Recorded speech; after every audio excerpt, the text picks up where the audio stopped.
الحمد للہ رب العالمین والصلاة والسلام علی سید المرسلین اما بعد۔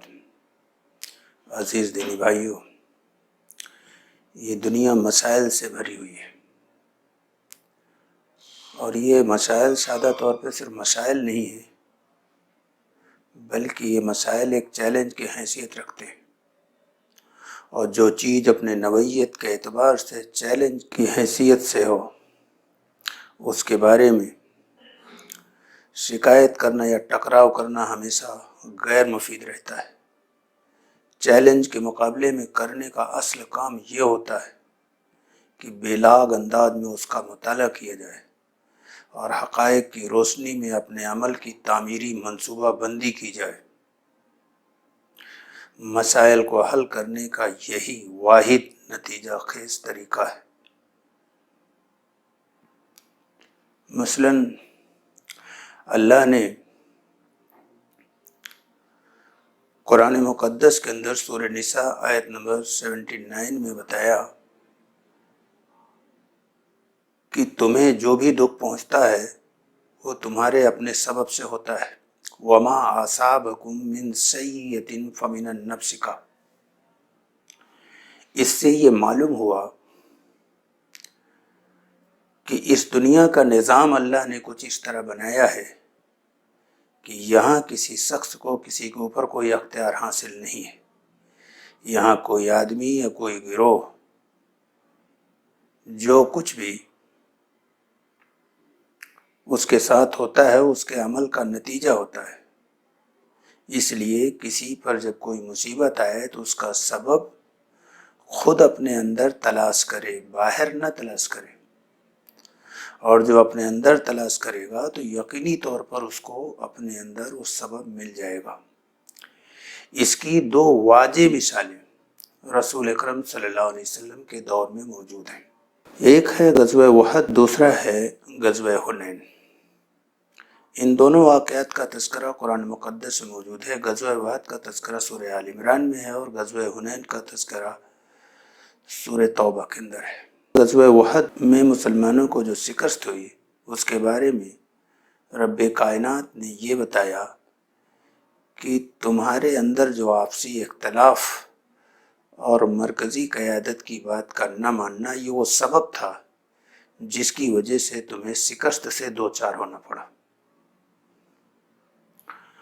اور غزوہ حنین کے بارے میں یہ بتایا کہ تمہارے اندر تکبر پیدا ہو گیا تھا، بڑائی، گھمنڈ آ گیا تھا، جس کی وجہ سے تمہیں زبردست نقصان سے دوچار ہونا پڑا۔ پیغمبر کی موجودگی میں مسلمانوں کو دو مقام پر زبردست نقصان سے دوچار ہونا پڑا۔ اس کا سبب قرآن نے خود مسلمانوں کے اندر بتایا، باہر نہیں۔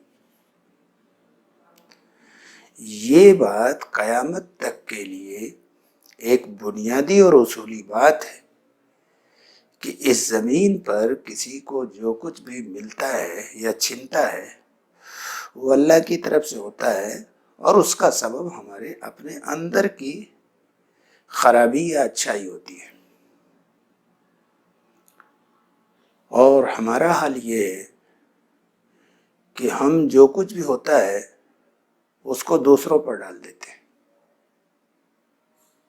سچائی یہ ہے کہ اس کا سبب ہمارے اپنے اندر ہے، اور جب ہم اس کو سنجیدگی کے ساتھ غور کریں گے، وہ سبب جب معلوم ہوئے تو پھر اس کو دور کرنے کی کوشش کرنا چاہیے۔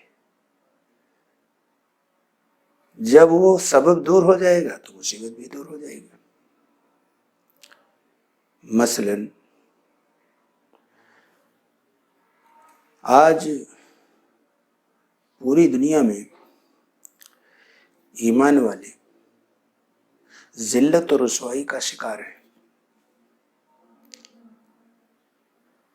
اس کا سبب کیا ہے؟ اس کا سبب یہ ہے کہ اللہ نے قرآن مقدس کے اندر ایمان والوں کی کامیابی کا جو اصول بتایا ہے اس پر ہمارا ایمان نہ رہا۔ ایمان کسے کہتے ہیں یہ بھی جان لیجیے۔ ایمان کو اگر آسان لفظوں میں کہا جائے تو یقین، ہندی میں کہہ لیا جائے تو وشواس۔ تو یہ یقین یا وشواس یا ایمان کیسا ہونا چاہیے، اس کو ایک مثال سے سمجھ لیجیے۔ ہر پائلٹ کو جو ٹریننگ دی جاتی ہے تو اس میں لاسٹ میں ایک ٹریننگ یہ بھی ہوتی ہے کہ وہ بہت اونچائی سے پیراسوٹ کو چھلانگ لگاتا ہے۔ یہ ٹریننگ کا ایک حصہ ہوتا ہے۔ ہر پائلٹ اس پیراسوٹ کے بارے میں جو کچھ اصول و ضوابط بتائے جاتے ہیں اس پر پورا عمل کرتا ہے اور سب کے سب صحیح سالم زمین پر آ جاتے ہیں، چونکہ اس کو یہ یقین ہے کہ جو اس پیراسوٹ کے متعلق اصول و ضوابط بتائے جا رہے ہیں اسی میں ہماری حفاظت ہے۔ اگر اس کے ذرا سا خلاف جائیں گے تو ہماری ہڈیوں کا بھی پتہ نہیں چلے گا۔ آج تک کوئی ایک بھی پائلٹ نہیں مرا، سب بالکل صحیح سالم نیچے اتر جاتے ہیں، جو اس اصول پر پورا ان کا یقین ہے اس پر عمل کرتے ہیں۔ اسی اعتبار سے اگر ہمارا یقین اللہ نے جو گائیڈ بک بھیجی ہے، جو آخری گائیڈ بک کے نام سے قرآن مقدس کے نام سے جانی جاتی ہے، اس میں اللہ نے جو کامیابی اور ناکامی کے اصول بتائے ہیں، اگر اس پر ہمارا ایمان ہو اور ہم اس کے مطابق زندگی گزاریں تو اس زمین پر کامیابی ہمارے قدم چومے گی۔ مثلاً قرآن نے یہ ہمیں ایک اصول دیا کہ ہم دنیا کے تمام انسانوں کے خیر خواہ بن کر جیے، تو جب دنیا کے انسانوں کی ہم خیر خواہی کریں گے تو اس کا رزلٹ یہ بتایا گیا ہے کہ ہمیں اس دنیا میں تمام قسم کی کامیابیوں سے اللہ نوازے گا، اور تاریخی اعتبار سے اس کے ثبوت موجود ہیں۔ جب ہم اس طرح کے کام کر رہے تھے، تمام انسانوں کے خیر خواہی کا جذبہ تھا اور تمام انسانوں کے خیر خواہی کے لیے ہم بے چین و بے قرار رہتے تھے اور انسانوں کی خیر خواہی میں اپنی ساری کوششیں لگا دیتے تھے، تو تاریخ کا ایک سنہرا دور وہ بھی گزرا ہے کہ ہم دنیا میں سرخرو اور سربلند تھے، اور جو ہم نے انسانوں کی خیر خواہی کی جگہ ان سے نفرت کرنا شروع کر دیا اور اپنی من چاہی تدابیر پر عمل کرنا شروع کر دیا، تو آج دنیاوی تمام اسباب کے باوجود ہم دنیا میں ذلیل اور خوار ہیں۔ خلاصہ کلام یہ ہوا کہ اگر ہم کو اس دنیا میں کامیابی چاہیے اور آخرت میں کامیابی چاہیے تو اللہ نے کامیابی کا اور ناکامی کا جو اصول قرآن مقدس میں بتایا ہے اس اصول کو مجموعی طور پر اپنانا پڑے گا۔ دنیا میں تمام انسان جو ہیں یہ سب آدم کے اولاد ہیں اور سب آپس میں بھائی بھائی ہیں۔ اب ان میں اگر کچھ لوگوں نے اپنی نفسانی خواہش کی تکمیل کے لیے اپنی اٹکل سے کسی کو اونچا بنایا اور کسی کو نیچا بنایا، تو کم سے کم مسلمانوں کو تو ایسا نہیں کرنا چاہیے۔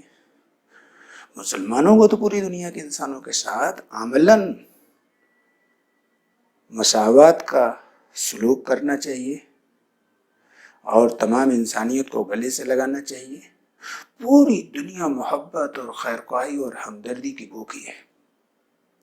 اس کو عملی طور پر محبت اور خیر خواہی ہمدردی پیش کرنے کی ذمہ داری ہماری تھی۔ ہم نے اس ذمہ داری کو ترک کر دیا، جس کے نتیجے میں پوری دنیا میں ذلت اور رسوائی چھا گئی۔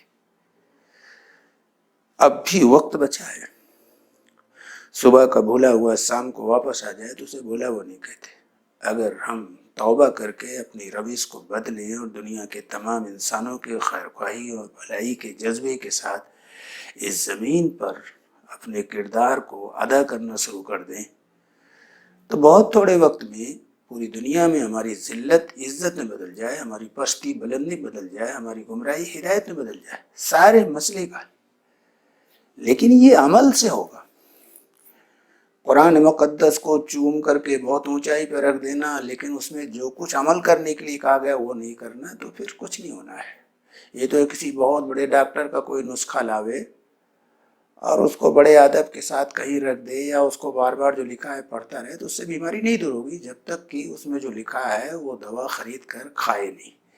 اسی اعتبار سے قرآن مقدس میں اس دنیا میں اور اس کے بعد جو دوسری دنیا آنے والی جس کو آخرت کہتے ہیں، وہاں کامیابی کا اور یہاں کامیابی کا جو اصول دیا ہے اس کو جب تک ہم عملی طور پر نہیں اپنائیں گے، نہ یہاں کامیابی ملے گی نہ وہاں کامیابی ملے گی۔ مسلمانوں کے اندر ایک بہت بڑی غلط فہمی ہے کہ ہم تو کلمہ گو ہیں اور جنت ہمارے لیے الاٹ ہو چکی ہے۔ یہ جھوٹ ہے۔ خالی کلمے کے الفاظ سے نہ اس دنیا میں کچھ ملے گا نہ اس دنیا میں کچھ ملے گا، قرآن بھرا پڑا ہے اس کی تصدیق میں۔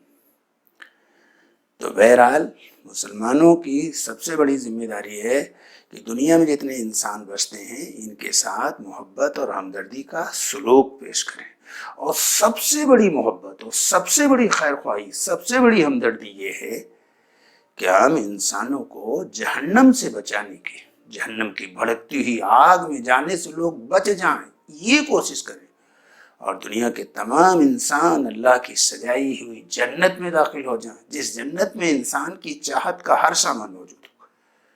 انسان مرنا نہیں چاہتا، وہاں اس کی یہ خواہش بھی پوری ہو جائے گی، ہمیشہ زندگی دے دی جائے گی، ہمیشہ کے لیے نعمتیں دے دی جائیں گی، کوئی مفلس نہیں ہوگا، ہمیشہ کی صحت دے دی جائے گی، ہمیشہ کی جوانی دے دی جائے گی، کوئی بوڑھا نہیں ہوگا، وہ ساری چیزیں عطا ہو جائے گی۔ کب؟